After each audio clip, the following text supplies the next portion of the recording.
Bonjour à tous, voici donc la correction d'activité page 198-199 du livre. Alors, pour rappel, l'activité, elle parlait en fait elle traitait plutôt de la gamme de Pythagore, d'accord? Donc c'est la première façon dont on a découpé, aïe, l'octave, dont on a découpé l'octave pour avoir des notes et donc retrouver toutes les notes. Donc on a déjà fait le découpage une fois en cours, etc. On l'a déjà fait, mais on va revoir ça rapidement. Donc on va répondre aux questions déjà. Donc première chose, dans quel intervalle doivent être placées les notes d'une gamme? Donc c'est forcément entre l'intervalle d'une fréquence et deux fois la fréquence. Alors pourquoi se limiter à cet intervalle? Parce que ici, si on a un Do, par exemple un Do 1, vous aurez au double de la fréquence, vous aurez le Do 2. Mais ça reste un Do. Donc en fait, à la fin, on retrouve les mêmes sonorités. C'est pas la peine d'aller au-delà de cet intervalle parce qu'après on retombe sur d'autres notes qu'on connaît déjà, juste plus aiguës, mais c'est la même sonorité. Donc la sonorité serait la même. Donc en fait, là, en restant entre deux fréquences précises, on reste sur une gamme avec des notes qui changent. Si on allait plus loin que deux fois la fréquence, on retomberait sur des notes qu'on a déjà vues. Donc c'est pas la peine de faire quelque chose de redondant. D'accord? Moi, je l'écris pas, mais vous avez compris. Question 2. Pythagore a choisi la quinte pour construire sa gamme. Qu'est-ce qu'une quinte? En fait, une quinte, c'est 5 notes. Parce que si vous regardez la façon dont il a découpé la quinte, au départ, en fait, il va faire le Do, et ensuite, il part d'un Do, par exemple, il va aller chercher la cinquième note, il va chercher le Sol. Et pour y arriver, il va utiliser la technique de multiplier par 3 demi. Donc là, comme il était au Do, je vous disais, au Do, il passe au Sol. En multipliant par 3 demi, il va retomber sur un Sol. Tac. D'accord? Ensuite, ici, il repart sur une quinte, mais vu qu'une quinte, elle contient ici 5 notes, et qu'en fait, il n'y a qu'une note, on va forcément dépasser. Donc une fois sur deux, en fait, on dépasse, et c'est pour ça qu'on est obligé de diviser par deux. Donc, une quinte, c'est un écart de 5 notes. Or, pour les puristes en musique, m'en voulez pas, c'est pas très forcément très rigoureux ce que je dis. Alors, montrer que les notes obtenues avec les trois premières quintes de la gamme de Pythagore ont un rapport de fréquence avec les notes Do de 3 demi, 3, etc. Alors, on part du Do. Si on fait fois 3 demi, d'accord, on obtient 3 demi de la fréquence du départ. Si on avait une fréquence F, on obtient 3 demi de F. D'accord? Ça, c'est le premier. Donc, la première quinte, elle est là. D'accord? Deuxième quinte, je fais fois 3 demi. Mais comme je vais dépasser, il va falloir que je fasse ensuite diviser par 2. Ou fois 1 demi. D'accord? Donc, finalement, ça fait 3 demi fois encore 3 demi. Alors, je vais mettre le F devant. Donc, c'est la fréquence de départ. Fois 3 demi. Donc là, c'était mon sol. Encore fois 3 demi. Et comme je dépasse, je fais fois 1 demi. Donc finalement, ça revient à quoi? Ça revient à faire la fréquence de départ fois 3 puissance 2, puisqu'on a 2, 3, et en dessous on a 3, 2, donc 2 puissance 3. Donc on retrouve ici ce facteur 3 puissance 2 sur 2 puissance 3. Là on avait le facteur 3 puissance 1 sur 3 puissance ici, d'accord? Ici celui-là on trouve le facteur là. Et pour la quinte d'après, ben, on recontinue, on refait encore fois 3 demi. Mais comme là on ne dépassera pas l'octave, pas de problème. Donc on va faire 3 au carré sur 2 au cube fois 3 demi, donc toujours fois la fréquence de départ, hein, et on obtient 3 puissance 3 sur 2 puissance 4. Et on retrouve bien ce rapport-là. D'accord? Écrire ces rapports avec des nombres entiers, bah, en fait, il suffit de faire le calcul. Hein.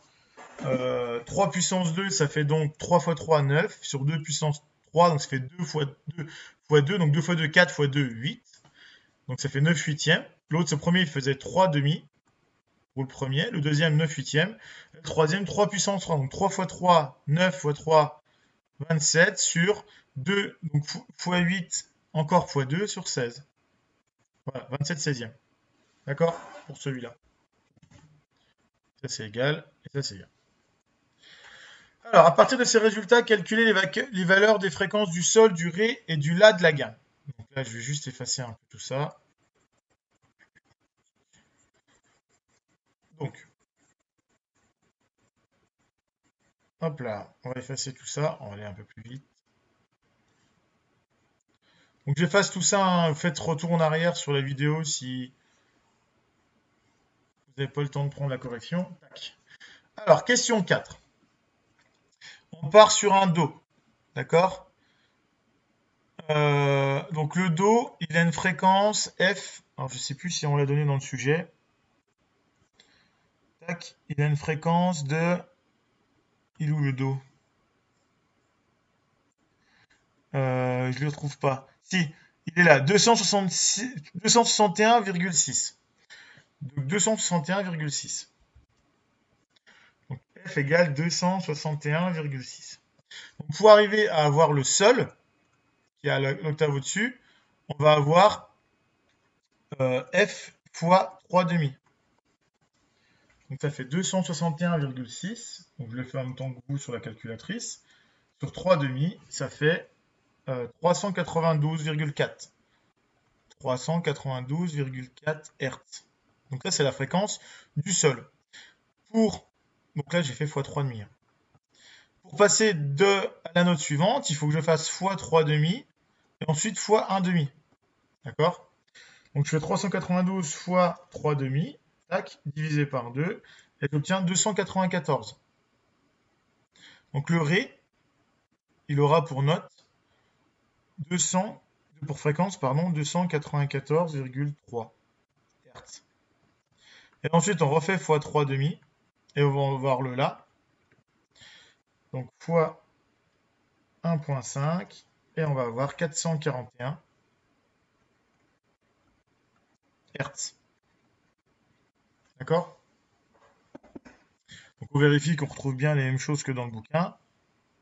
Ici, on a bien... Ah, on va essayer de mettre ça de côté. Voilà. Donc nous, on avait trouvé pour le Do 261, pour le Sol 392. Il est où? Il est où? Là, le voilà, 392,4. Ensuite, le Ré 294, il est là. Et ensuite, le La à 441, il est là. D'accord? Alors, hop, on met ça en gros, on redescend un peu. Calculer la fréquence du Do à l'octave obtenue avec le cycle de quinte, puis celle du Do d'octave sur la définition de l'octave. Alors, comment est-ce qu'on fait ça? En fait, il faut continuer. D'accord? Alors, donc, on en a fait une, deux, trois. Alors, on va aller beaucoup plus vite que ça. On va faire ça avec Excel, vous allez voir, ça va aller beaucoup plus vite. Donc, on part par exemple. Voilà, on y va. Ça, j'en veux pas. On part de 261, comme j'avais dit, j'ai un trou. 261,6. Donc 261,6. D'accord? Donc la valeur là, c'est 1,5, enfin 3 demi, 3 demi, pour perturber personne, fois cette valeur-là. Tac. Fois là. Ah, qu'est-ce que j'ai fait? Fois 1. Ok.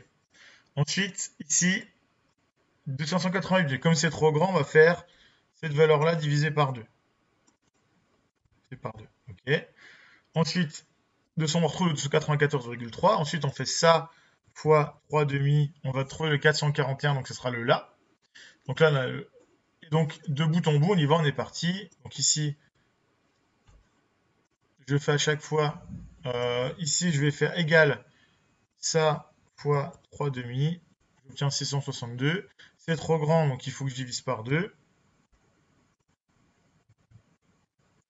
Voilà. Ensuite, celui-là, ça va être égal à ça fois 3 demi. OK. Ensuite, celui-là, c'est égal à... Donc, je vais faire directement 3 demi fois celui-là. Et du coup, je vais pas mettre 3 demi, je vais mettre 3 quarts pour aller plus vite. Parce que c'est demi fois 2.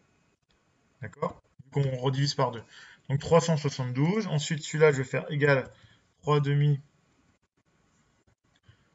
fois celui-là, 556. Comme c'est trop grand, tac, tac, tac, tac. 61, il m'en manque quoi? J'en suis où là? 1, 2, 3, 4, 5. Celui-là doit être bon. 372.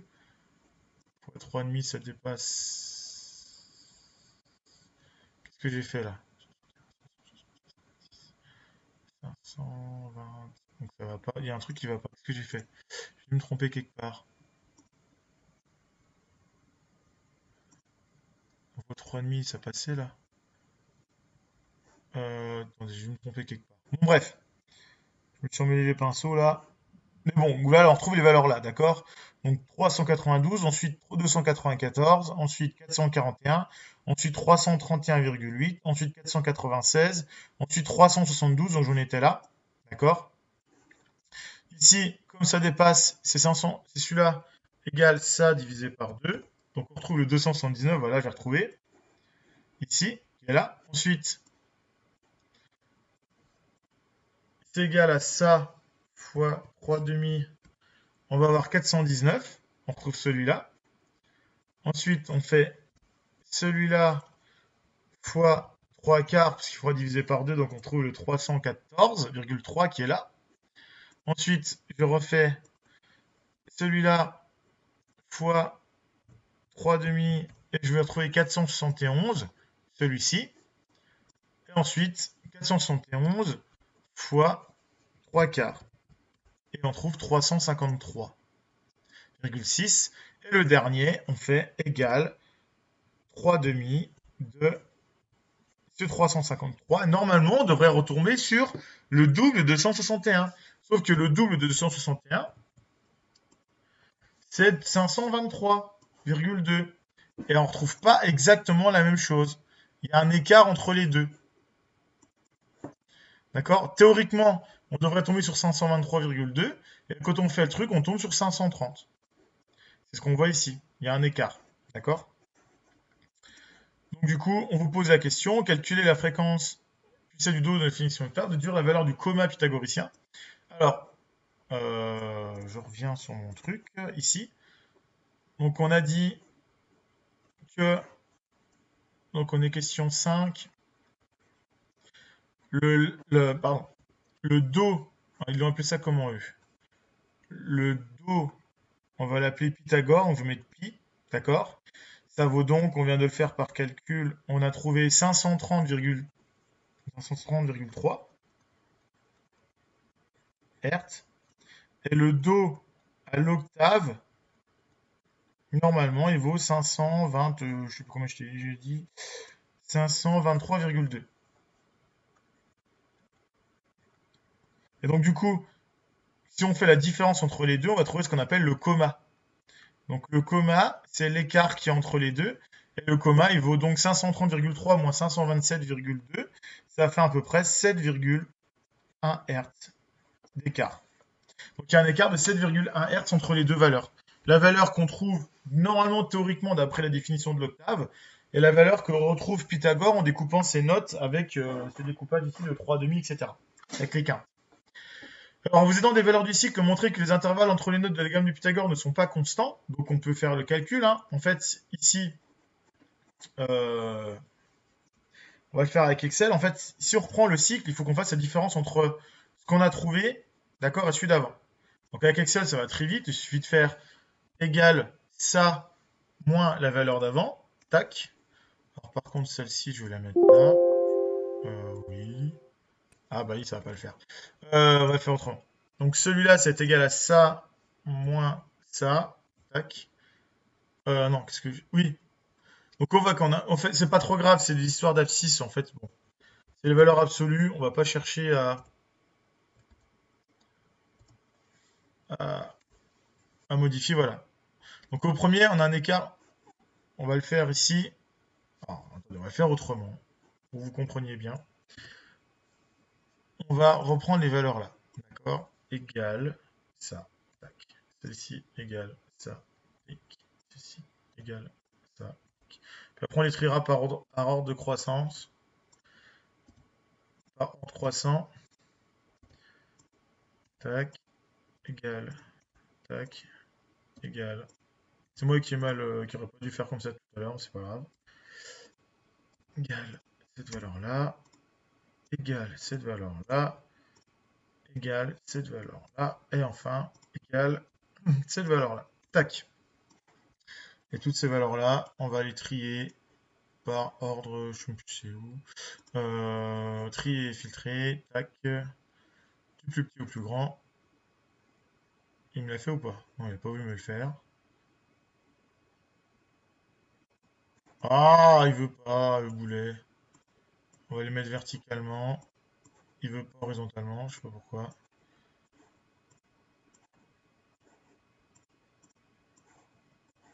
Ok, ok. Bon, c'est un peu long, mais une fois que c'est fait, on gagne du temps. On pouvait le faire à la main, hein. De toute façon, il faudra le faire à la main, théoriquement. Voilà. Ensuite, les valeurs là, je vais les trier du plus petit au plus grand. Oh, c'est chiant. Je sais plus comment on fait pour modifier ça. C'est un nombre. Ok.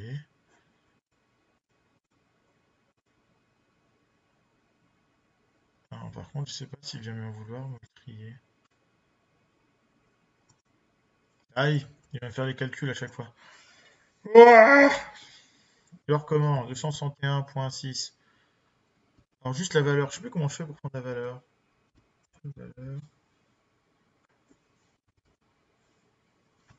Valeur nominale de ça.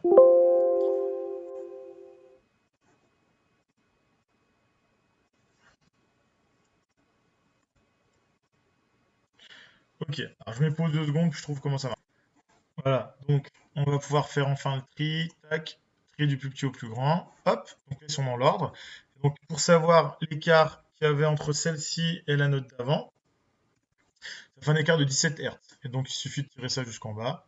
Et je vais avoir en fait tous les écarts. Et on voit qu'on n'a pas tout le temps des écarts constants. Des fois, on a des écarts de 29 Hz, des fois des écarts de 17 Hz, de 19, etc. Donc, on voit que les écarts ne sont pas du tout constants à chaque fois.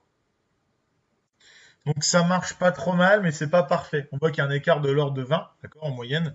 Si on fait la moyenne de tous les écarts, on va avoir un écart qui est pas trop mal. Mais en gros, il y a pas mal d'écarts. C'est assez diffus, comme l'écart, un écart de 22. Alors, j'en suis où? Voilà. Donc, en faisant des valeurs de cycle, montrer que les intervalles entre les notes de la gamme de Pythagore ne sont pas constants, donc on vient de le montrer. La gamme de Pythagore présentée contient 12 notes. Quelles sont les autres possibilités pour cette gamme? En fait, on pourrait la découper en plusieurs autres possibilités, d'accord? Une des possibilités, par exemple, serait de s'arrêter à 11 notes, puisque en fait, de toute façon, on voit 496, il n'y a qu'un écart de 20, et là, on a un écart de 530, on a un écart un peu plus important. Donc en fait, la gamme de Pythagore, c'est vraiment une gamme qui marche vite fait, mais sans plus, quoi. D'accord? Donc ça, c'était pour l'activité, page 188-199.